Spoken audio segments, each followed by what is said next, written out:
ازيكم يا حلوين؟ اتمنى تكونوا بالف خير وبالف سعاده. اللي ما يعرفنيش، انا اميره وانا بشتغل شغل كونكريت، وهعمل معاكم خطوات واحده واحده ازاي تبداي تشتغلي كونكريت، ازاي تطلعي القطعه من غير اي عيوب، من غير اي بابلز، ازاي تقدري تحمي القطعه بتاعتك لو انت هتبعتيها محافظات، ازاي تقدري تشحنيها بطريقه وتغلفيها بطريقه كويسه. كل ده اللي احنا بنتكلمه في القناه بتاعتنا. ان شاء الله القناه تعجبكم، ما تنسوش تعملوا لايك واشتراك.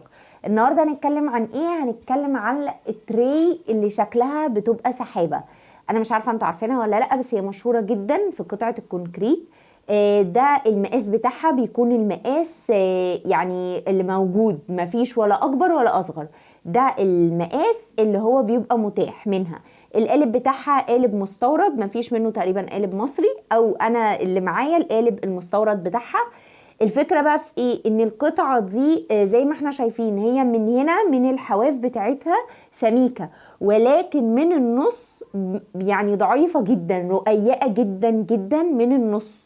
وده لان القالب السيليكون بتاعها رفيع جدا من النص. القالب السيليكون بتاعها بيكون غويط من الجوانب ولكن من النص رفيع. وده اللي بيخلي اكتر مشكلة تقابلنا في التري اللي شكلها على شكل سحابة، وهي ان الكل بيشتكي ان هي بتكون ضعيفة، وان هي لما بتتصب بتكون سهلة الكسر.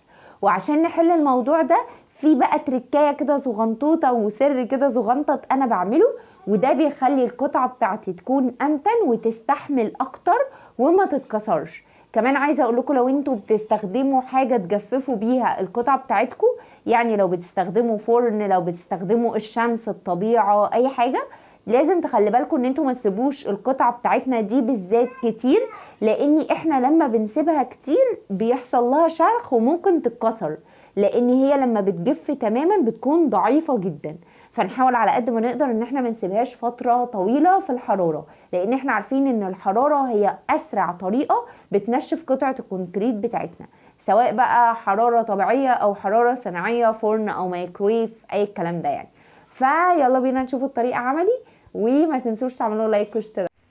يلا بينا بقى نبتدي عملي. اول حاجة محتاجينها صينية او اي حاجة عندكم عشان تحطوا القالب عليها، عشان تقدروا تهزوا القالب وتطلعوا منه كل البابلز، او تقدروا تحركوا القالب بس في نفس الوقت من غير ما القالب يحصل له اي حاجة.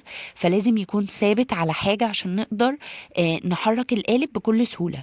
ودي طبعا حاجة اساسية لا غنى عنها يعني في كل القوالب، مش بس في قالب التري. حاولوا على قد ما تقدروا يكون عندكم بقى صواني كتير او اي حاجه، او حتى حته خشب، اي حاجه المهم تقدروا ان انتوا تهزوا القطعه.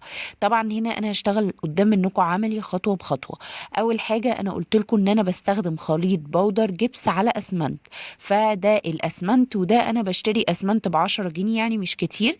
كل اللي بعمله ان انا كل كوبايه باخد عليها معلقه، معلقه كامله وكبيره. هنا انا هعمل كوبايه واحده فهاخد معلقه واحده، ولكن الصينية التري دي بتكون خفيفة جدا وبتكون اكتر حاجة بتتكسر. فعشان كده انا بزود لها كمية الاسمنت فالابيض، فباخد معلقتين اسمنت ابيض على غير العادة في اي قالب تاني. وطبعا زي ما بقول لكم انا دايما بستخدم الكوبايات. في ناس كتير بتستخدم من غير كوبايات ومن غير اي حاجة وبتقدر تعرف بالنظر، ولكن احنا عشان في البداية فنقدر نستخدم كوبايات. بستخدم كوباية مية بس. والكوبايه دي زي ما قلت لكم في الاول حطينا عليها معلقتين اسمنت. ببتدي اقلب، طبعا اسمنت ابيض، وببتدي اقلب كده كويس. وبعد كده بجيب الجبس بتاعي. طبعا انا قلت لكم قبل كده برضو ان انا بستخدم العلبه بتاعه النوتيلا دي، ودي اكبر مقاس. وتقريبا ما بحتاجش اكتر منها، يعني هي بتاخد كل الكميه اللي انا محتاجاها في كل القوالب. ما افتكرش في قالب احتاج اكتر منها. يعني دي كانت علبة شوكولاتة نص كيلو يعني. تاني كوباية هي بقى الجبس. الجبس أنا بستخدم برضو كوباية واحدة، وساعات بزود على المقدار يعني حاجة بسيطة عن المية، ولكن عادة بيكون نفس مقدار المية هو نفس مقدار الجبس.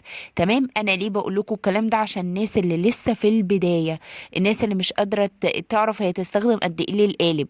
اي قالب بتجيبيه جربي الاول معاه كوبايه واحده من الجبس وشوفي هياخد قد ايه، هيحتاج اكتر ولا هيحتاج اقل.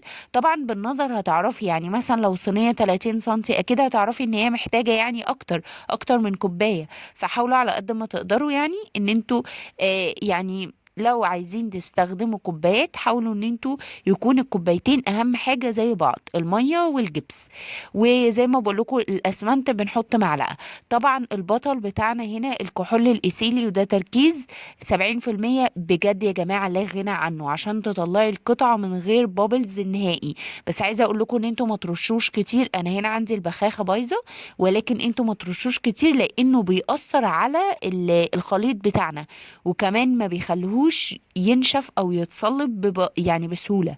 فزي ما بوريكم انا بكون الخليط بتاعي يكون كريمي كده، ما يكونش تقيل وما يكونش خفيف قوي. وببتدي زي ما بقول لكم هنا بقى تيجي وظيفة الصينية اللي احنا حاطينها، وهي ان انا بحرك القالب بتاعي زي ما انتوا شايفينه عشان احصل على نتيجة من غير بابلز نهائي. يبقى انا عشان من غير بابلز بستخدم الكحول وبحرك القالب بتاعي، وطبعا بعمله فايبريشن كده عشان يحصل له ان هو اي بابلز اي حاجة تبدأ تطلع فوق على السطح، وبعديها تروح لحالها بقى لوحدها كده.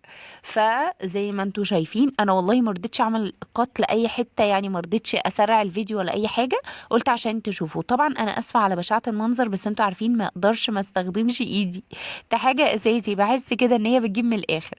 طبعا انا بسيبها قد ايه؟ بسيبها حوالي نص ساعة ساعة، وبرجع لها تاني، ما بتكونش اكتر من كده صراحة. وبرجع لها تاني بتكون الحمد لله اتصلبت ونشفت تماما. هنا طبعا خلاص القطعة بتاعتي نشفت، فبقدر ان انا اشيلها من القالب عادي جدا. ببتدي ان انا بشيلها، بس برضو وانا بشيلها خلي بالكوا برضو عشان برضو بتكون مش قوية، فبرضو لازم نخلي بالنا لان هي بيكون لسه فيها نسبة رطوبة ومية، فبتكون برضو لسه ضعيفة. فببتدي اعمل ايه بقى؟ ببتدي لو في اي زوايد بشيلها بايدي، وده بيكون احسن واريح، وهي تكون لسه ما حصلهاش عملية جفاف. بتكون الزوايد دي سهل جدا ان هي تتشال، سواء بقى بايدي او سواء بصنفرة ناعمة جدا، بس بتكون الموضوع سهل يعني مش بيحتاج تقريبا صنفرة. وهنا القطعة بتاعتي كانت جاهزة، شايفين اللمعة؟ شايفين القمر؟ شايفين القطعة ازاي بتلمع كده من غير اضافة ولا ورنيش ولا اي حاجة؟ يا رب يكون الفيديو عجبكم، هستناكم في فيديو تاني، ورمضان كريم على عيونكم يا رب.